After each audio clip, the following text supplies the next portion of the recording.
Last September, Reverend Steve announced that he would be retiring at the end of June. And while we're all sad to see him go, and we've all grieved in our own ways, the board knew that they needed to start the process of finding the next senior minister for our wonderful spiritual community. And so they created a survey for the congregation to provide their thoughts on what the key attributes would be for this future senior minister. And more than 300 people participated in that survey, and the results were presented at the annual meeting in November, and those are also available on the website.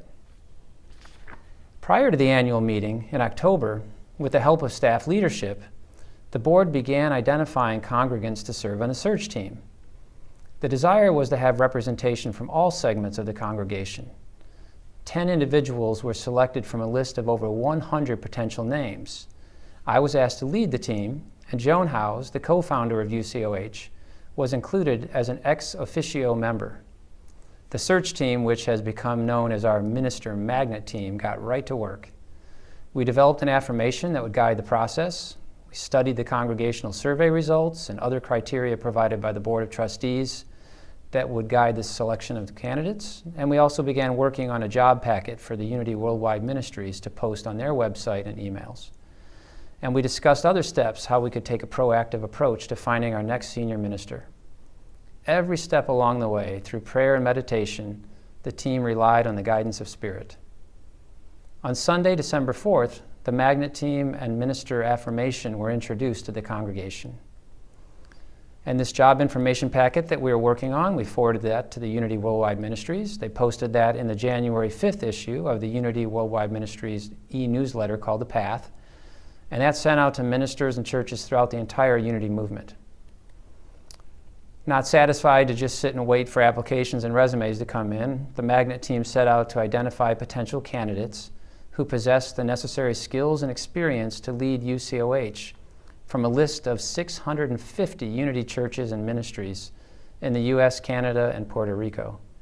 So our intention was to send an invitation to apply to these individuals. So throughout the month of January, we invested literally hundreds, maybe 1,000 hours of watching videos and listening to audio recordings, researching websites, learning as much as we could about the ministers all over the Unity movement. And after extensive vetting, 11 ministers were identified. Most of them responded, saying that they were honored to be asked, but they did not feel it was a time for them to leave their ministry and apply. However, one by the name of Reverend Brian Grandin, along with his fiancée, Reverend Kristen Prudhomme, had already sent in their application and resumes. Throughout the month of January and February, we received 8 applications directly from Unity Worldwide Ministries through the job posting that we had done. And with each applicant that came in, we did a very thorough review. We looked again at videos, audios, resumes, articles that the ministers had written, perhaps blog postings, Facebook, LinkedIn. We were able to really get a lot of information through this process and really felt like I was delighted that we really honored each applicant and took them very seriously, again, looking at all the criteria that we had set forth. And perhaps compared to 10 years ago, we were able to learn a lot more than we would have been otherwise due to the use of technology. It was necessary to maintain strict confidentiality throughout this process so as not to jeopardize the current positions of any of the ministers. And so recommendations were made by the Magnet Team based on these identified needs of UCOH as to whether or not we would take the applicant to the next step. And to be honest, we had expected to receive more applications than the 8 that we did, but on further reflection, we realized there was a high degree of self-selection taking place, both because of our clear intentions of what we were looking for and the detailed job description that we had put together. So in mid-February, the Magnet Team conducted an extensive Skype interview with Reverend Brian Grandin and Reverend Kristen Prudhomme. And Reverend Brian, as you remember, had been on that list of 11 names to receive a special invitation. And these two were the only applicants that the Magnet Team felt personified the needs of our community. Following the online interview, the Magnet Team recommended to the board that the 2 reverends be invited to come speak. Reverends Brian and Kristen came to Austin the weekend of March 12th. Hopefully you were able to be there for that, where they met with staff and Magnet Team members and went through a series of interviews by the Board of Trustees. The couple spoke at the 9:25 and 11:25 services that Sunday, and congregants were asked to complete a brief survey where the board asked for input on the candidates. The initial timeline that the board and Magnet team had formulated last fall had us, with God's help and guidance, making an offer by April 15th, and the offer being accepted by May 1st, and this timing would allow the applicant or applicants to make the necessary arrangements for a move to Austin. The proposed start date for the new minister was ideally July 1st, but if for some reason we're not able to have the new senior minister or ministers in place by that date, the staff is perfectly prepared to schedule guest speakers until the time that the new minister can come on board. So more than a few people have asked if perhaps we were just rushing the process to meet an arbitrary deadline. But I can assure you, both the board and the Magnet team were very clear that although we had set an intention, we knew that Spirit was in charge of this entire process, and we were prepared to let this run as long as necessary until we found that right and perfect minister for our spiritual community. As A Course in Miracles so beautifully states, only infinite patience produces immediate results. And we knew that Spirit was in charge of this process, and we would flow with that. And not only are we comfortable with the results, we're just delighted. We're delighted with the process of doing what was necessary humanly, but also letting Spirit guide the way. And now the bylaws actually indicate that it's the board's responsibility to hire the senior minister.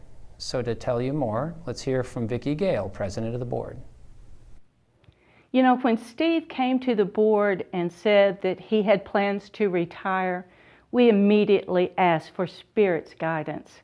We knew that we couldn't do this on our own, and we needed Spirit to help us find the right path, the right journey for a new minister. And Spirit kept pointing to a couple. And they told us about Brian and Kristen.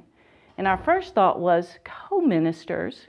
We didn't have that in mind, but you know what? UCOH started with co-ministers, Ron and Lenore. And certainly a church this size, well, it's within the realm of possibility to have co-ministers. And so the Magnet team then started making arrangements for them to come and visit, and everything just fell into place. It was so easy. And that's the way it is when the divine is guiding things. It's easy. We spent a lot of time breaking bread. What that did, man, we found out a whole lot about them.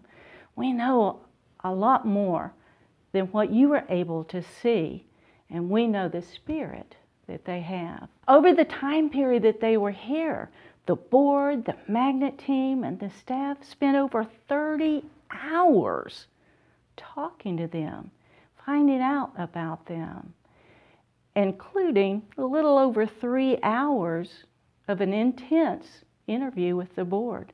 We interviewed each one separately and then both together. And after they talked on Sunday, the 12th, you could feel the energy in the congregation. And we ask you again for your divine guidance. And so you returned surveys to us that let us know what you thought about the ministers. And about 90% of the responses were either agree or strongly agree that they're the right fit. That's divine verification. So it is my absolute joy, my privilege, my honor to let you know that the UCOH Board of Trustees has asked Brian and Kristen to be part of our family. We're starting the process now of making that offer, and they're thrilled. They, in fact, said, please send my love, send our love to our congregation, because they felt such a connection. The next steps, the board will start doing the little detail work. We will let you know as soon as an offer has been finalized and when we know that they will be starting their service here at UCOH. I can't thank you enough for your divine guidance, for your prayers and support. Yay!